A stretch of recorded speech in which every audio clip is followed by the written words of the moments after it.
Good morning সবাইকে। তোমরা কেমন আছো? আশা করি খুব ভালো আছো, সুস্থ আছো। আর এখন বাজে 9:32। সকালে এক্সারসাইজ করলাম, আজকে অনেক দিন পর ফুল এক্সারসাইজ করলাম। আর তারপরে মানে ঘুমের এখনও যেন কীরকম একটা ঘোর ঘোর আছে। আস্তে আস্তে এটা কাটবে, ঘুমোতে ঘুমোতে ঘুমোতে ঘুমোতে কাটবে। তাই সকাল থেকে দেখলাম যে আজকে রোদটা খুব হালকা, মেঘলা মেঘলা ভাব, মাঝে মধ্যে উঠছে রোদ, আবার মেঘলা মেঘলা হয়ে যাচ্ছে। আর চলো আজকে থেকে আবার রান্না বান্না সব শুরু, ঘরের কাজকর্ম শুরু। এক বালতি কেচেছি মেশিনে, তো এগুলো ভাবছি ছাদে মেলে দিয়ে আসি, এত এখানে জায়গাও হবে না আর শুকাবেও না, যে রোদটাও সেরম নেই। তো ভাবছি কিছু কিছু হালকাগুলো এখানে মেলে দিই আর বাকিগুলো ছাদে মেলে দিয়ে আসবো। অনেক কটা জামা কাপড়, বাবা ভারী হয়ে গেছে বালতি, আরও আছে, আস্তে আস্তে কাচবো। শাড়ি ফাড়িগুলো তো মেশিনে দেবো না, শাড়ি ফাড়িগুলো হাতেই কাচবো আস্তে আস্তে। ভালো দুটো না, এই সকালে পরা, বেলায় পরেছি, বিকেলে পরেছি, ওইগুলো সব কাচতে হবে। পিওর সিল্ক, হলুদ শাড়িটা, এগুলো সব আস্তে আস্তে কাচবো ধীরে ধীরে। রেখে দিয়েছি, টুকটুক করে যখন বুঝবো কেচে নেবে। চলো এখন এগুলো মেলি, তারপর টিফিনের ব্যবস্থা করতে হবে। কি টিফিন খাবো, এই রোজ সমস্যা, সকালবেলা কি টিফিন খাবো দেখি। এগুলো আগে মেলে আসি, তারপরে অভি গেছে বাজারে, কিছু নিয়ে আসতে বললাম বাজার থেকে, সবজি ফবজি।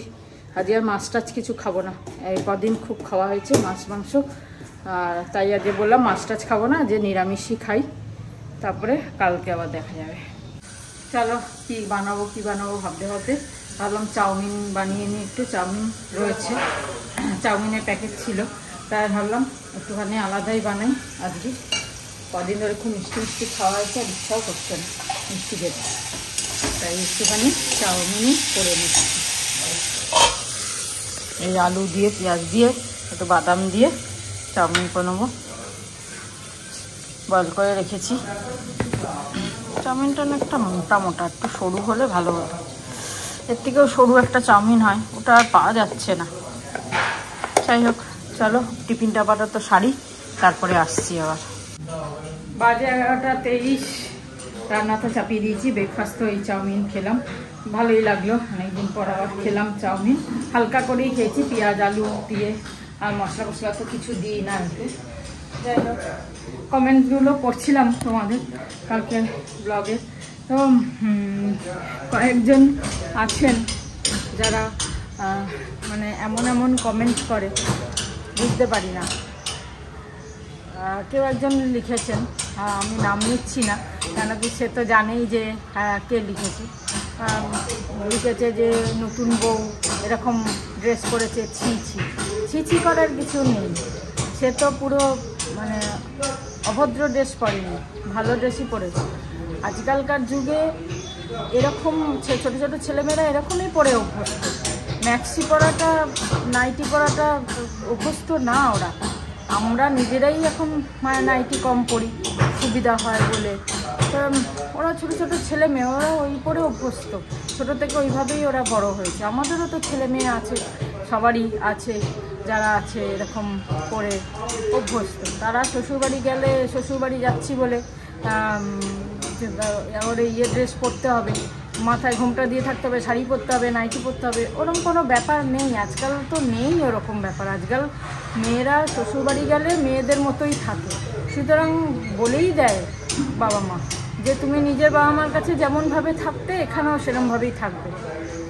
এটাই হয়। আমার যদি ছেলে থাকতো বা ছেলের বউ আসতো, আমিও কিন্তু তাই বলতাম যে তুমি নিজের বাড়িতে যেমন কমফোর্টেবল থাকতো সেরকমই এখানে থাকবে। এটা হচ্ছে মানুষের মনের চিন্তাধারা, যেমন তুমি চিন্তা করবে তেমনি তুমি পাবে। এইসব চিন্তা করে তো কোনো লাভ নেই, এসব তো আজকাল নেই, উঠেই গেছে। আর অভদ্র ড্রেস হলে আলাদা কথা, ভদ্র ড্রেস পরেছে সবাই, ছোটো ছোটো ছেলে মেয়ে ওরা, আমরা সবাই বড়রা রয়েছি, তাতে কী আছে, অসুবিধা কী আছে? যেমনভাবে অ্যাকসেপ্ট করবে সেরকমই, মনের যেরকম চিন্তাধারা হবে সেরকমভাবেই অ্যাকসেপ্ট করতে পারবে। ব্যাপারটা ওইটাই। এরকম কমেন্টস করার কি মানে আমি বুঝে পাই না।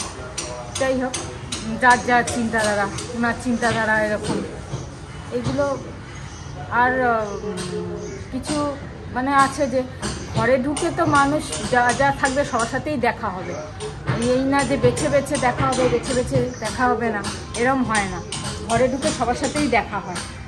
চলো ফোন এসছে, তারপরে বলছি। বাজে প্রায় 12টা, ঠিক আছে। গুড আফটারনুন আর গুড মর্নিং একসঙ্গে, তা দুটোই বললাম। এখন যাচ্ছি একটুখানি পতঞ্জলি, আবার সেই অ্যালোভেরা আর আমলা শেষ হয়ে গেছে, যা গিয়ে নিয়ে আসি। আর ব্লগ ছাড়লাম খানিকক্ষণ আগে, ঠিক আছে। তা চলো সবাই ভালো থেকো, আসছি, এসে আবার গল্প করব। আবার আমরা নর্মাল রুটিনে এসে গেছি আপাতত। চলো 12:30 বেজে গেল, তাও রান্না করতে করতে কিছু রান্না করবো না, করিনি সেরকম কিছু, তাও 12:30 বেজে গেল। তবে আজকে রূপা তাড়াতাড়ি এসেছে, 11:15টার মধ্যে চলে এসছে। বললো বৌদি এবারে গরম পড়ছে, এবার তাড়াতাড়ি আসবে। আমরা হ্যাঁ তুমি তাড়াতাড়ি এসো, তাহলে আমারও একটুখানি তাড়াতাড়ি হবে, আমিও সকাল সকাল উঠে সকাল সকাল করবো, একটুখানি ঘুমের নেশাটা কাটুক। এখনও উঠতে তাও 6টা বেজে যাচ্ছে, আজকে 6:15 উঠেছি, উঠতে ইচ্ছা করছিল না, কিন্তু দেখছি যে না, বেলা এবার বড় হয়েছে, এবার তাড়াতাড়ি উঠে, গরম পড়ছে, তাড়াতাড়ি উঠে রান্নাবান্না সেরে তাড়াতাড়ি করবো। যাই হোক 12:30 বাজে, ফটাফট রান্নাটা হয়ে এসছে, হলেই তারপরে কাজটা সেরে নেবো, পোছাপুছি করে স্নান টান করে নেবো। সব জামা কাপড়গুলো তুলতে হবে, এক গাদা জামা কাপড় এই একসাথে মেশিনে কাচলে না, এই এক গাদা মেলো, আবার সেগুলোকে তুলে ভাঁজ করো, ওই একটা বিরক্তকর ব্যাপার। 2-4টে করে রোজ কেচে দিলে সুবিধা, কিন্তু মেশিনে তো সে সম্ভব না। তো যাই হোক, প্রিয়া বিশ্বাস তুমি জিজ্ঞাসা করেছো আমার কটা মামা, কটা পিসি, কটা মাসি। যাই হোক, আমার বাবারা হচ্ছে 5 ভাই 5 বোন, তার মধ্যে বাবা, জ্যাঠা, 2 কাকা নেই, 1 কাকা আছেন। আর পিসিরা হচ্ছে, পিসিদের মধ্যে সবাই আছেন, 1 পিসি খালি নেই, চুমকি যে মন্দাকিনী বলে বলছিলাম, এই বরানগরে থাকে, ওর মা মানে ওই পিসি নেই, মারা গেছেন। আর আমার মারা হচ্ছে 4 বোন, আমার মাকে নিয়ে 4 বোন, আর মামা হচ্ছে 3 মামা। তার মধ্যে বড় মামাও নেই, ছোট মামাও নেই, মেজো মামা ওই দেখলেন, ওই মেজো মামাই রয়েছে। অ্যাকচুয়ালি মেজো মামা তো এখানে কোনো ইয়ে নেই, এটা তো মানে পিসির বাড়ির দিকে।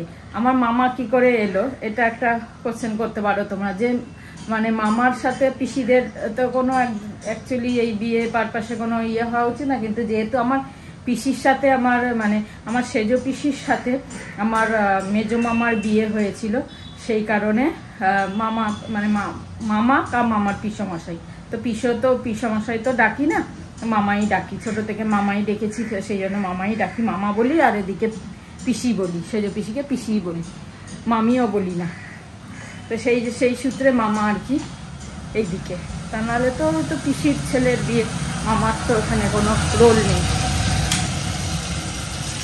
এই হচ্ছে ব্যাপার।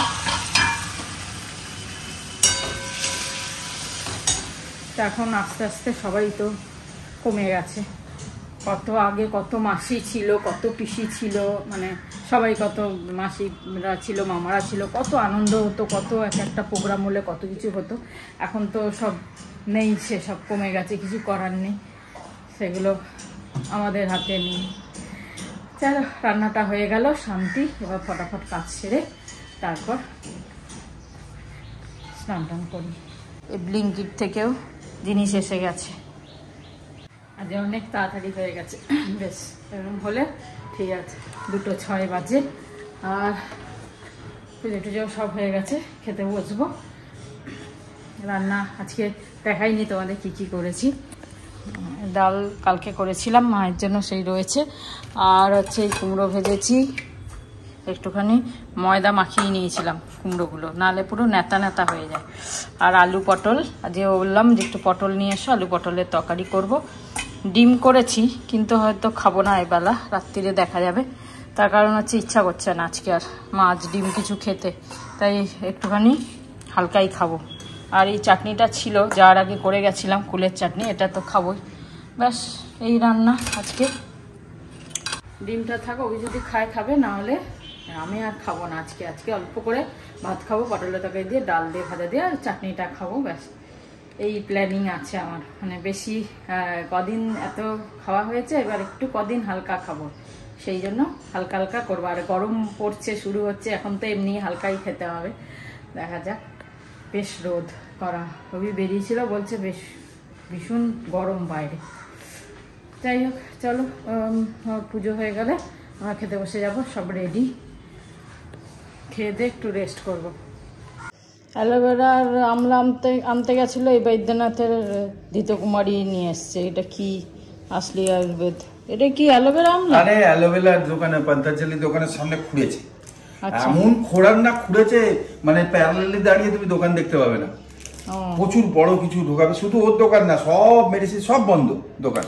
এবার আমি অন্য জায়গায় গেলাম, ওই যে বৈদ্যনাথের কিনেছি অ্যালোভেরা, যেহেতু শেষ হয়ে যাচ্ছে। হ্যাঁ, এটা দাম 34 টাকা বেশি লাগে, কিন্তু কোয়ালিটি ভালো হতে পারে, কোয়ালিটি ভালো। আমরা তো ওটা 200 টাকায় কিনি। আমলা নিলাম না, আমলা রয়েছে বলে। ততদিনে যদিও ও যা গাড্ডা করেছে, আমার মনে হচ্ছে না 15 দিনের আগে ওরা করতে পারবে কিছু ওতে। তো যাই হোক, ওই করলাম। আচ্ছা, তারপর ঘড়ির দোকানে গেলাম, ব্যাটারি চেঞ্জ করবো, ঘড়ির দোকান বন্ধ। তারপরে এটিএমে গেলাম, নো ক্যাশ, মানে সবকিছু হেরে তারপরে লঙ্কা কিনলাম, আর এইটা কিনলাম অন্য দোকান। লঙ্কা কোথায়? লঙ্কা দিয়েছি তো। না, দাওনি? লঙ্কা দিইনি? তাহলে লঙ্কা এনেছি আমি 10 টাকা, আচ্ছা ব্যাগে দিয়ে দিচ্ছি, দাঁড়া থেকে দিচ্ছি। ঠিক আছে, এই করলাম। আর তো এসে গেছে তোমার ব্লিঙ্কিট, তো তুমি যাও। চলো দুপুরে খেয়ে নি। তারপর কিছু রিপ্লাই আছে, আজকে আমি রিপ্লাই দেবো কিছু। আমিও দিয়ে দিয়েছি কয়েকটা রিপ্লাই, আমার স্ট্রং রিপ্লাই হবে, একটা দুটো। হাই, গুড ইভিনিং বন্ধুরা, বাজে 7:30। চা নিয়ে বসেছি। হ্যাঁ, চা নিয়ে বসেছি। এবার কিছু রিপ্লাই দেবো বলেছিলাম। বাকি তো ভালোই। সুপর্ণা চৌধুরী ম্যাডাম লেখেন, হ্যাঁ খুব ভালো লাগে। অনেকে লিখেছেন খুব ভালো লাগে, দারুণ গান গেয়েছে। সুমন লিখেছে, সুমন, মিস্টার সুমন টাকা বিরাজ। ঠিক আছে, এবার কেউ কেউ এমন কমেন্টস করে, প্রথম কথা বোঝা যায় না। আরে বাবা, লেখার পরে একটুখানি পড়ো ওটা কি লিখছো, মানে ওটাকে না পড়লে নিজেও বুঝতে পারবে না হয়তো লিখে কি লিখছে। ওদের ফ্যামিলি, বোনপুই ভাই, বোনজি সবাই ন্যাকামো করা ব্লগ। আরে দেখো কেন তোমরা ন্যাকামি করা ব্লগ, টাইম ওয়েস্ট করছো কেন? কার বোনপো ভাইজি কি নাকি, বরটাও মেয়েলি টাইপের। তা ঠিক আছে, তোমাদের কমেন্ট তোমরা দিতে পারো, লেখো একটু কায়দাতে, যাতে বুঝতে পারি, যাতে ধরতে পারবো যে কাকে অ্যাড্রেস করছো। অন্যদের কথা যদি হয় তাহলে আমাদের ব্লগে বলবে না, আর দেখবেও না আমাদের ব্লগ। এইরকম লোকেদের রেস্ট্রিক্টেড আমাদের ব্লগের জন্য। মনে করো না কিছু, আমি বারবার বলে দিচ্ছি, আমি সবসময় বাহবা শুনতে চাই না, ক্রিটিসিজম শুনবো, কিন্তু ওটা জাস্টিফাইড হতে হবে। আর মানে বুঝতে হবে কি লিখছো তোমরা। মানে কেউ যা লিখছো সে লেখা কারোর সাধ্যে বুঝতে পারবে না কেউ। আগে ওই কম সময় এডুকেট হও কিভাবে লিখতে হবে, আর তারপর লেখো। আমাদের ব্লগে যতজন এখন পর্যন্ত আছে সব কোয়ালিটির লোক আছে। বেকার লোক ভাই এতে ঢুকো না, আর ঢুকলে কমেন্ট করতে শেখো। কমেন্টে ক্রিটিসিজম করতে পারো, আবার বলছি আমি, ক্রিটিসিজম করতে পারো, কিন্তু বোঝা যেতে হবে, ঠিক আছে?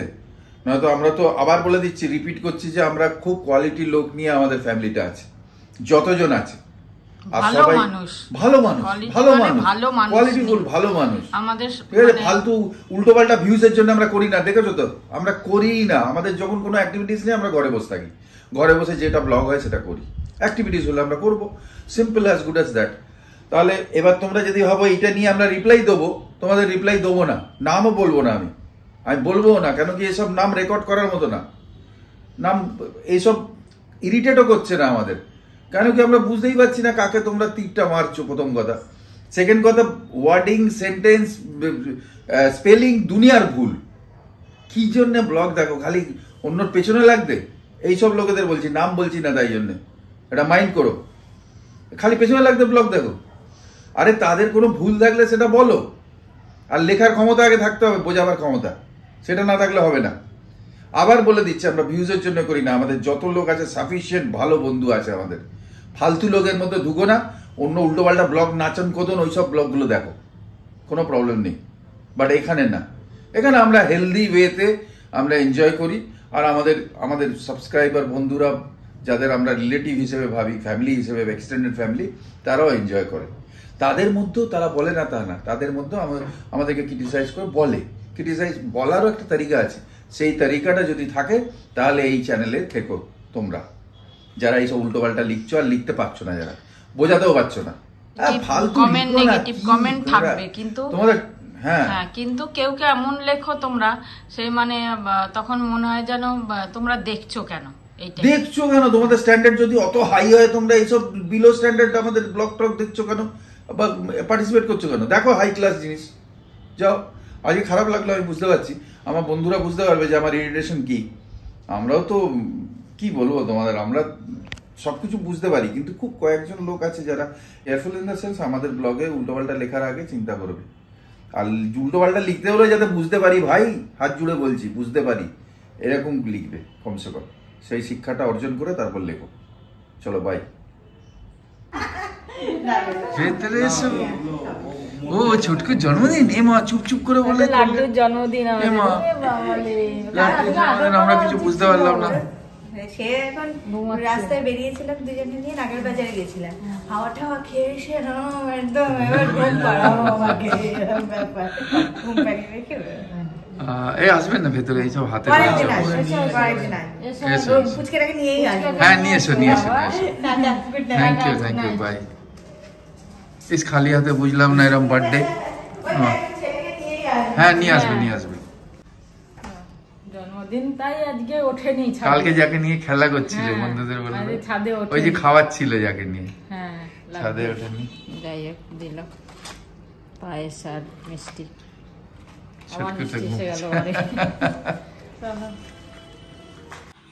বাজে এখন 9:46। তো মুভি দেখতে দেখতে জি5-এ Kerala story, the Kerala story দেখতে দেখতে আটা মেখে নিলাম, রুটিও করে নিলাম, আর পিসিদের সাথে ফোনে কথাও বললাম। পিসির শরীরটা একটু খারাপ, জ্বর এসছে, আসলে অনেক খাটাখাটনি গেছে। তো আমরা তো বিয়ের মধ্যে গেছি, গিয়ে করেছি, কিন্তু আগে পিছিয়ে কত কাজ, ঘর গোছানো, ঘর ইয়ে করা, জিনিসপত্র কেনা, অনেক কাজ সেসব করেছে। আর পিসির তো সুগার ফুগার হ্যান ত্যান সব রয়েছে, দুনিয়ার অসুখ, সেই কারণে শরীরটা এখন ভেঙে পড়েছে। খাওয়া ঘুম ঠিক টাইমে হয়নি, যেটা হয় বিয়ে বাড়িতে। যাই হোক, তো সেই জন্য ফোন টোন করেছিলাম শরীর টরি কেমন আছে। তো বিকেলে করেছিলাম, তখন পিসি ঘুমোচ্ছিল, তারপর কথা হয়নি। এখন আবার পিসি করলো, এসব ফোন টোন করলাম। আসলে এটা আমার ছোট পিসি, মানে ছোটবেলায় এই পিসির সাথে খুব ইয়ে ছিল আমার, মানে আমাদের তো 51বর্তী পরিবার ছিল, আর মানে ধরো 22-23 জন লোক ছিল, আর রান্নাঘরে পুরো মা একাই সব রান্নাবান্না করতো। একজন আবা মাসি বলে এক মাসি ছিল, পুরো মনে পড়ে, সে আবা মাসি মশলা ফসলা পিষে দিত, আর মা একাই রান্না করতো। বড় হাঁড়ি উনুনে হতো, ওই আবার মানে ইয়ের চুল্লি ছিল, ওই সিমেন্টের চুল্লি, যেটা আমাদের বিশাল রান্নাঘর ছিল, সিমেন্টের চুল্লি ছিল, বড় বড় দুটো উনুন ছিল, সেগুলো মনে আছে। মা এত বড় রান্নাঘর, মা রান্না করতো, আর ওই আবা পিসি মশলা পিষতো, মনে আছে আমার একদম, মানে পুরো চোখে ভাসে। সেই পিসি আবা মাসি যখন মশলা পিষতো, সেই লঙ্কা ফঙ্কা, আগেকার দিনে তো শুকনো লঙ্কা পিষতো না শিলনোড়াতে, আর সুপারির খোল আছে, সুপারির খোল দিয়ে মশলা কাঁচাতো, সেই সবগুলো পুরো ভেসে ওঠে ছোটোবেলাকার এগুলো। যাই হোক, তা আমি আরও যখন ছোট ছিলাম, তো মা আমাকে ধ্যান দিতে পারতো না, কেন কি অত রান্না বান্না করা একা হাতে সব কিছু। জেঠিমা ছিল, কিন্তু জেঠিমা অতটা মানে পোক্ত ছিল না, মা পোক্ত ছিল বলে। আর আমার দাদু মায়ের হাতে রান্না খেতে খুব ভালোবাসতো বলে মাই করতো সব। তো ওই পিসি তখন আমাকে স্নান টান করানো, খাওয়ানো, এই সবগুলো করতো ছোট পিসি, ওই জন্য ওর সাথে আমার বেশি একটু ইয়ে আছে। আর আমরা ছোট থেকে এই পিসিকে তুই বলেই ডাকতাম, আমিও দিদিও। পিসি হলে কি হয়েছে, আমরা তুই মানে ছোট পিসি তুই বলেই করতাম, সেই আদরটা এখনো রয়েছে। যাই হোক, বিয়ে টিয়ে তো ভালোই কাটলো, সব কিছুই হলো। তাই বলছিলাম ফোনে কথা, যে খুব আনন্দ করেছি, খুব ভালো হয়েছে। অনেক দিন পর আবার দেখা হলো। মাঝে একবার গেছিলাম কাছাপাড়ায়, তখন গেছিলাম, পিসিরা ছিল না, দেখা করতে গেছিলাম, তখন পিসিরা বাড়ি ছিল না, কোথাও একটা গেছিল, দেখা হয়নি।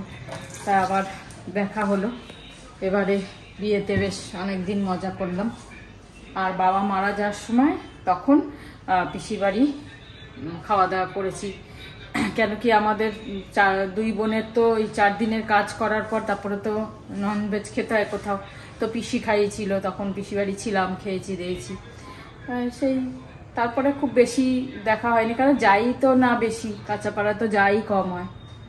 চলো খাবারটা দিই, তারপর আমরা খাবারটা খাই, সাথে মুভিটাও দেখবো, খুব ভালো মুভি, মিসেস মুভিটাও দেখলাম জি5-এ, খুব ভালো লাগলো।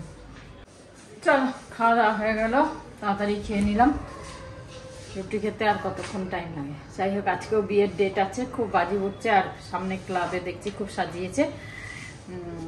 তো চলো ব্লগটা আজকে এখানের মতো শেষ করি, কালকে আবার দেখা হচ্ছে তোমাদের সাথে। গুড নাইট, গুড নাইট শুয়াতি, জয় গুরু, ওম সাইরাম, জয় হিন্দ, এন্ড ফাইনালি জয় ভারত। জয় ভারত।